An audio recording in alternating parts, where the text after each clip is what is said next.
Define your study or make a plan. ಹೇಗೆ ಅಂತಂದ್ರೆ blind ಆಗಿ ಕಣ್ ಮುಚ್ಕೊಂಡು ಇವತ್ತು ಏನು ಶುರು ಮಾಡ್ಬಿಡ್ತೀನಿ ಓದೋಕೆ ಅಂತ ಹೇಳಿ ಮಾಡಕ್ ಹೋಗ್ಬಿಡಿ. ಒಂದು ರಫ್ ಪ್ಲಾನ್ ಇರಬೇಕು. ಹೇಗೆ 10ರಿಂದ 10:30 ಇದನ್ನೇ ಮಾಡ್ತೀನಿ, 10:30ಯಿಂದ 11:30 ಇದೇ ತರ ಮಾಡ್ತೀನಿ. No, it's not like that. Analyse your individual learning style. ನೀವು ನಿಮ್ಮ ಫ್ರೆಂಡು ಅಥವಾ ಇನ್ಯಾರೋ ಡಿಫ್ರೆಂಟು ತುಂಬಾನೇ, ಹೌದಾ? ಎಲ್ಲರೂ ನಾವು ಡಿಫ್ರೆಂಟ್ ಆಗಿರ್ತೀವಿ. ಎಲ್ರಿಗೂ ಕೆಲವರಿಗೆ ಬೆಳಿಗ್ಗೆ ಓದಿದ್ರೆ ಚೆನ್ನಾಗಿ ತಲೆ ಹತ್ತುತ್ತೆ, ಕೆಲವರಿಗೆ ರಾತ್ರಿ ಓದಿದ್ರೆ ಚೆನ್ನಾಗಿ ಹತ್ತುತ್ತೆ. ನೀವೇನ್ ಮಾಡ್ಬೇಕು, ನಿಮ್ಗೆ ಯಾವ್ದು ಸೆಟ್ ಆಗುತ್ತೆ, ನಿಮ್ಗೆ ಯಾವ್ದು ಸೂಟಬಲ್ ಅನ್ನೋದನ್ನ ನೀವು ಫೈಂಡ್ ಔಟ್ ಮಾಡ್ಬೇಕು.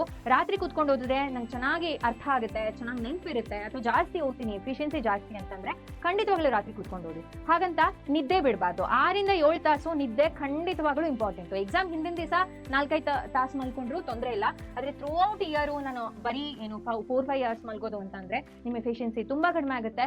ಕ್ಲಾಸ್ ಅಲ್ಲಿ ನಿದ್ದೆ ಬರುತ್ತೆ, ಅಥವಾ ಕಾನ್ಸೆಪ್ಟ್ ಅನ್ನ ಓದ್ತಾ ಇರುವಾಗ ನಿದ್ದೆ ಬರುತ್ತೆ, ಇಲ್ಲ ಅಂತಂದ್ರೆ ಎಕ್ಸಾಮ್ ಅಲ್ಲಿ ನಿದ್ದೆ ಬರುವಂತ ಚಾನ್ಸ್ ಇರುತ್ತೆ. ಹಾಗಾಗಿ sleep is also very important. Find a study buddy or a group if it works out for you, only then. Study buddy group ಅಂತ ಅನ್ಕೊಂಡು ಗ್ರೂಪ್ ಸ್ಟಡೀಸ್ ಅಂತ ಹೋಗ್ಕೊಂಡು ಏನ್ ಮಾಡ್ಬೋದು, ಹರಟೆ ಹೊಡಿಯೋದು ಅಥವಾ ಇನ್ನೇನೋ ಆಟ ಆಡೋಕ್ ಶುರು ಮಾಡೋದು ಮಾಡಬಾರ್ದು. So only if the other person or the group is also studious, you can pick a study group or study